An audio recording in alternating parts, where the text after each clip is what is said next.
There are over 700,000 sexual offenders in the United States alone. With all the social media these days, how can we protect ourselves and our children from these despicable predators?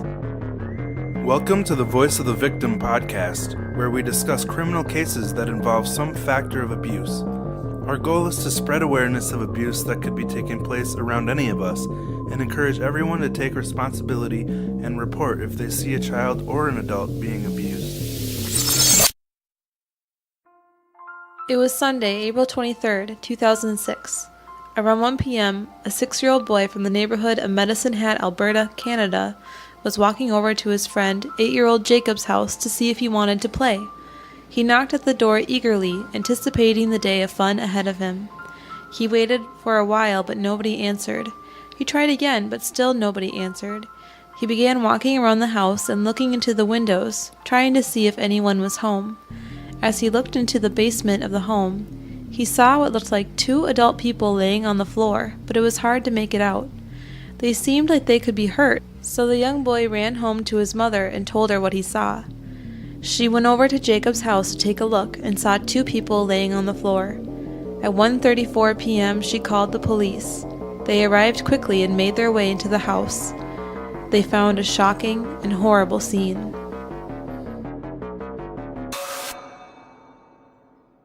Welcome to the Voice of the Victim podcast. I'm Ryan. And I'm Rosie. And today we want to give a disclaimer before we start, because the events in this episode may be disturbing, especially to sensitive listeners, while describing the details of the crime scene. So listener beware, and maybe skip this episode if you might be triggered by discussion of a bloody crime scene. But probably that made you just really want to hear what we have to say. Yeah. Hopefully not, because that makes you as weird as us, but... Good one. Anyway, what are we talking about tonight, Rosie? Tonight we are going to talk about a murder, but not just any ordinary murder. This one has a lot of gory details. Yeah. It's an intense murder I've been really excited to cover. And don't worry, we're not going to share all the details, because we're not that kind of podcast, but... let's get started.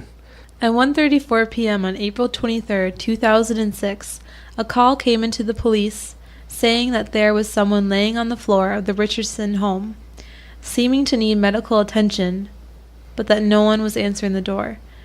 The first person to respond to the call was a patrol officer. Not knowing exactly what he would find in the house, he approached cautiously with a shield and his gun. When he looked in the window of the house, he saw 2 bodies laying down in the basement of the house on the floor. He couldn't tell if they were in medical distress or just laying there. Before entering the house, this officer called for backup. 5 other police officers showed up to the scene.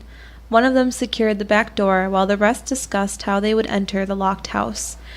They decided to use a battering ram and they knocked out the front door. But as they entered the house, they saw a lot more gruesome scenes than they were expecting. The walls had a lot of blood smeared on them. They were on the 2nd level of a 4-story split-level home. When they looked around to the lower level, they saw the 2 people that they had seen through the window. It was a man and a woman, and their bodies were covered in blood. So, these people were the Richardson family. The man was Mark Richardson, age 42, and the woman was his wife, Deborah, 48. And the police had no idea what the heck happened here. There was a screwdriver laying on the floor next to Mark's hand, and there was blood on the TV, the fireplace, and pretty much everywhere. So they thought it could have possibly been a domestic fight that became a murder-suicide, because he had a screwdriver by his hand, but... the theory didn't last long when they looked closer. They had both been stabbed several times, and the walls and floor told a story of a struggle that had taken place, but we'll talk more about that later. After discovering these bodies, they cleared the basement and continued upstairs to clear the rest of the house.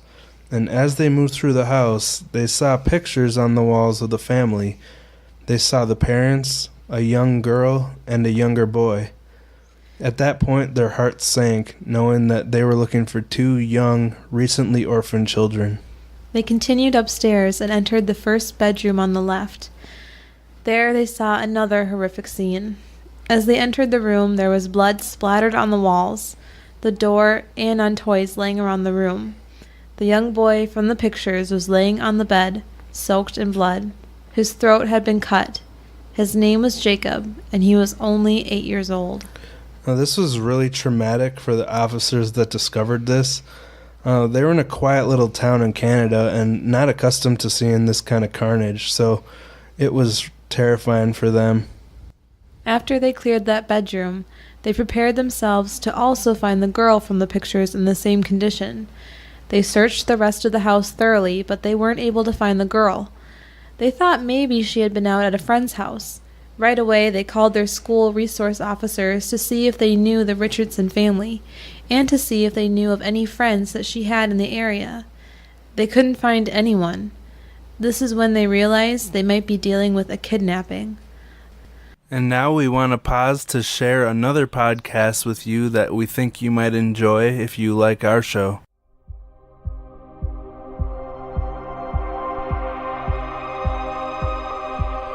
This is Murderous Minors, Killer Kids, bringing you the frightening and truly insane tales of children with the thirst to kill.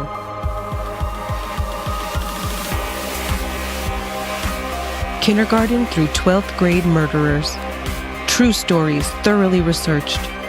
Join us weekly for new tales of parents' worst nightmares on Murderous Minors, Killer Kids.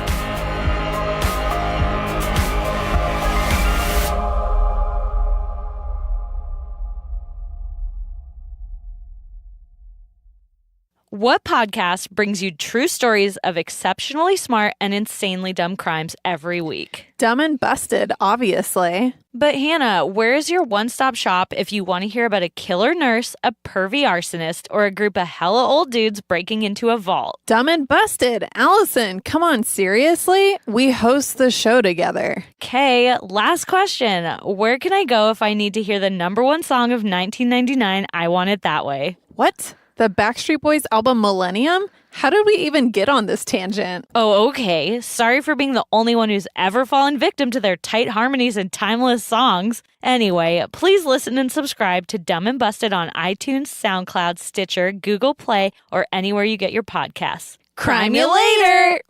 And now back to the show. The police put out an Amber Alert to find the missing girl, Jasmine Richardson. They were afraid that she could have been taken by the same person that murdered her parents and her brother. Jasmine Richardson. Also known as Jasmine Rice. Just kidding. That's what I think of every time I think of the word Jasmine. Yeah, Jasmine R. Jasmine was a hard-working girl. Her teachers described her as diligent and a good student. And she went to Catholic girls' school and was referred to as your typical unassuming student. As the police began their investigation, they found some of Jasmine's friends and talked to them about anything that could have possibly be able to help them find her. And they learned that Jasmine had been dating a much older man. So this was kind of a shock. But her parents had forbidden them from seeing each other, as any parents would. According to the friends, he was a gross goth dude into dark things. So he sounds like a good suspect here. He had a motive after being forbidden to see his girlfriend by these people, and he was into some dark things. So let's talk a little bit about who he was. Have you mentioned Jasmine's age yet? Jasmine is 12 years old. Okay. I just hadn't said that yet. That was 2 sentences away, so... Sorry. So do you want to talk about Jeremy Steinke? I do. Jeremy Steinke was born on January 15th, 1983. At the time he was dating Jasmine, he was a 23-year-old man, and she was only 12 years old. So if you listen to Rosie's personal story a couple of weeks ago, you might know that this is something Rosie can personally relate to. Oh, my spidey senses went off hardcore reading that part. Yeah, and we'll talk later about the documentary, but before we get to that, He identified as a goth and also a self-proclaimed 300-year-old werewolf. His online... Let's stop for a sec. Yeah, You heard it right. I don't want to gloss over that. He said he was a 300-year-old werewolf. That was his line. Yeah, so a real serious dude. That's really weird. His online moniker was Soul Eater, and his interests were... Soul Eater. Okay. I know, it is fascinating. His interests were listed as scarification, blood, pain, and kinky fetishes. That's my kind of guy. Yeah. Just kidding. Yeah. You gotta look up his picture to see his online profile picture, because he had some nice eyeliner, and it looks like a bandana that he was wearing. But you'll see just how attractive he was. Right.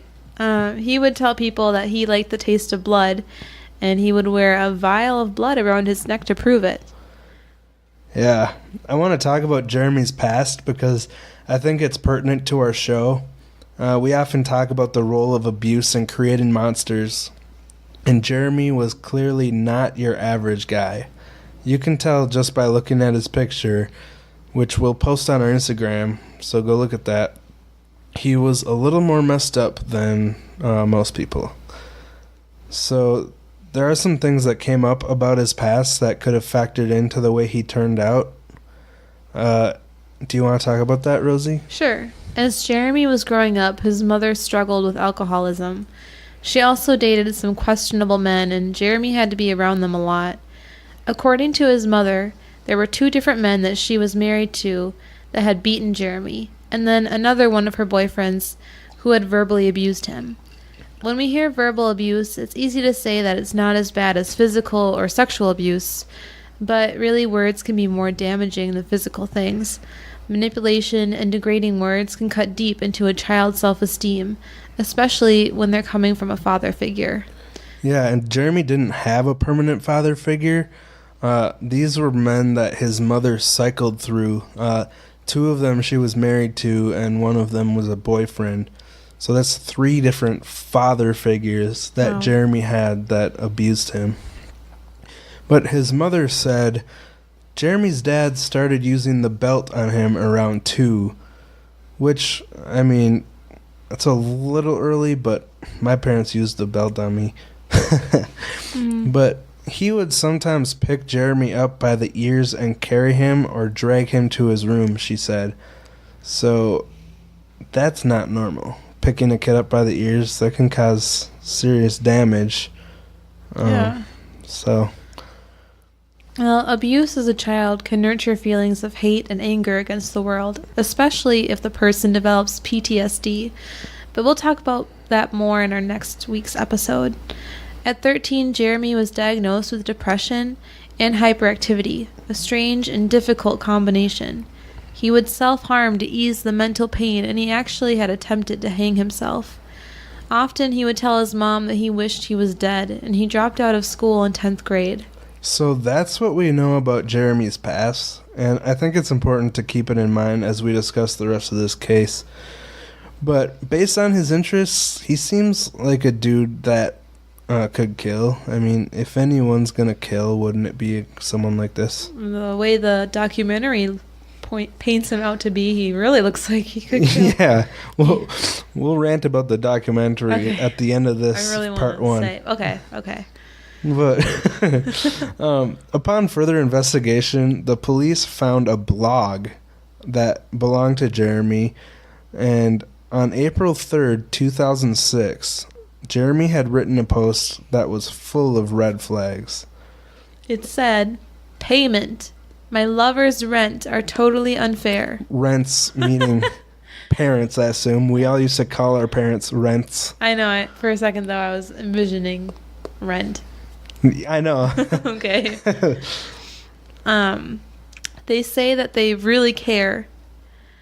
That they don't know what's going on. They just assume. Their throats I want to slit. Finally, there shall be silence. Their blood shall be payment. Whew, that sounds creepy when you read it. Thank you. I mean, it sounds creepy either way, but it's important to note this post was made just 20 days before the lifeless bodies of Mark, Deborah, and Jacob were discovered. So now they knew they had to find Jeremy Steinke, and it didn't take too long. The very next day, the police found Jeremy at a gas station in Saskatchewan, about an hour away from Medicine Hat, give or take, and Jasmine was with him, unharmed. She seemed to be happy and wanted to be with him.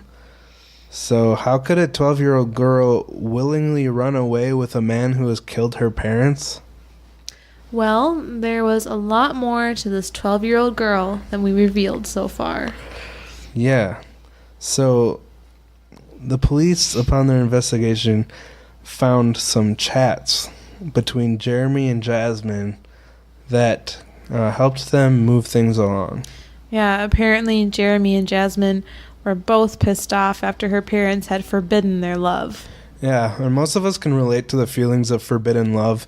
It's so frustrating when our new feelings of romance are blooming and we meet that first person that shows interest in us, especially when they're older and have an identity that's mysterious and seems cool to us. Jasmine and Jeremy were in love. We discussed the blog post that Jeremy made about making her parents pay for this, but chat logs showed something else that led up to this. Before this post, Jasmine had sent Jeremy a message saying, "I have a plan. It begins with me killing them and ends with me living with you." Seemingly unfazed by this strange request, Jeremy replied, "Well, I love your plan, but we need to get a little more creative with the details and stuff." Nice voice. Thank you. They went on to plan out the massacre of her parents. Yeah. And the police, while they were doing their investigation, they visited Jasmine's school and searched her locker, and they found a disturbing drawing that she had made. She drew a stick figure comic strip of a young girl filling a sprinkler system with gasoline, and then two adult figures and a child figure playing in the sprinkler thinking it's water. And then as they say, "Oh no, we're covered in gasoline," the young girl's stick figure lights the gas on fire. The child stick figure is on a swing saying, "I'm burning alive." And the two adult stick figures are saying, "Help, help, my flesh is being burned off." While this is happening, two stick figures watch, pointing and saying, "Ha, you're burning alive." So... We warned you this would be disturbing. Yeah. This is not a normal 12-year-old picture. No, it is. Well, I mean, it wasn't normal for me, so. It was or wasn't? No, it wasn't. Oh, okay. So, I mean, we like, don't want to judge anyone that's drawn pictures like this that's not a murderer, but. I was doodling guitars. Yeah. Trying to be really cool. But she had also drawn a similar picture where the people who were laughing were standing next to a vehicle labeled Jeremy's truck. So that kind of clued police off that someone named Jeremy was involved, which led them to checking out his blog as well. On April 21st, 2006, the night before the murders, Jeremy and Jasmine watched the 1994 film Natural Born Killers multiple times. The night of April 22nd, 2006, Jasmine called Jeremy and told him she wanted to kill her parents because they were being mean to her. This was going to be the night that they had been plotting for. And that's where we'll pick back up next week to discuss what became of Jasmine and Jeremy and some theories about how these two people could have committed such a horrible murder. The documentary had an extremely sensationalized and somewhat biased approach to this case, basically painting all goth people as horrible and evil and highlighting the shame that Jasmine was causing her family by daring to seek out her own identity. And we're not justifying any of the stuff that went on, but we hope to bring an unbiased and balanced view of this case and the different perspectives we can consider when it comes to the effects of Jeremy's abuse and the frustration of a young girl being forced into a certain lifestyle and shamed for daring to choose a different path. And like I said, don't get too defensive until you hear part 2, because we just want to have a balanced approach when viewing this case. And a lot of what I've heard is all just like, what a terrible person, and how could this happen? But that's what we want to answer, is how could this happen? Because people don't just do this kind of thing for no reason. So Right. The documentary that we found was on YouTube. It was about 20 minutes long, I would say. Probably longer if it had commercials and it was on actual TV. But the opening line of the documentary was something about how the love of a scorned woman can destroy lives or something like that. And I was thinking to myself, woman, she's 12 years old. How can she be related to a full-grown woman? Yeah. And so one of the things we'll be talking about next week is basically what we've coined as statutory manipulation. Because I searched that and I couldn't find anything about it, but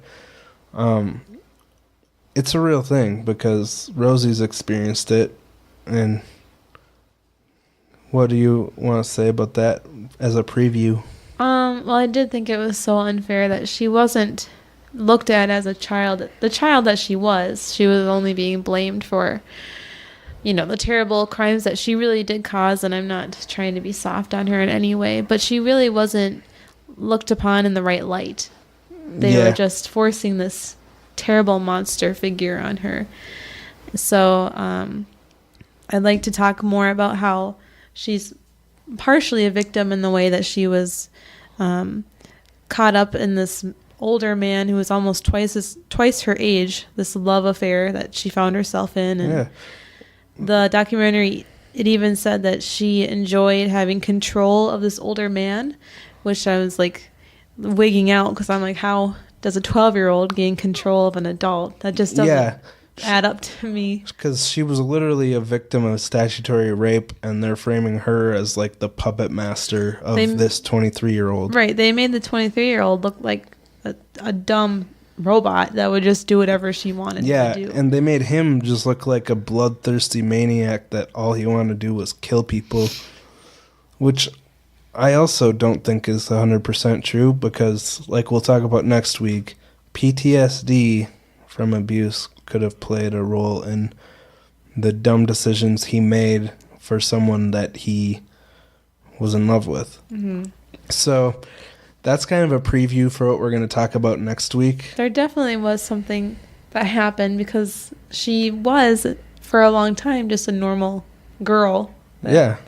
Loved her family and hung out with them. Hardworking. And then something changed because you don't just turn goth overnight, Yeah, exactly. It was odd. But in the documentary I was going to talk about earlier about him, I thought it was funny because he had 666 on his forehead and he was like, holding his vial of blood. Oh, was that in the documentary reenactments? Yeah, in the reenactments. And I know, they sensationalized these stupid reenactments so much. Like in the reenactments, they have like this weird shrine built and it makes them look like they're just worshiping the devil or something. Yeah. But anyway, we know we just went down a rabbit hole, but we're not laughing at what happened. We're just laughing at the documentary's take on it. Yeah. Next week, we're going to be a lot more focused because we have a lot to say about this, but we wanted to leave you with a cliffhanger for part 2 because it was too much for one episode, but part 2 is going to be a lot more focused and kind of just lay things out the way we see it. Also talk about the trial and where they are now. So if you enjoy our show, we want to know. If you use Apple Podcasts, please take a minute to leave us a review and tell us why you enjoy our show.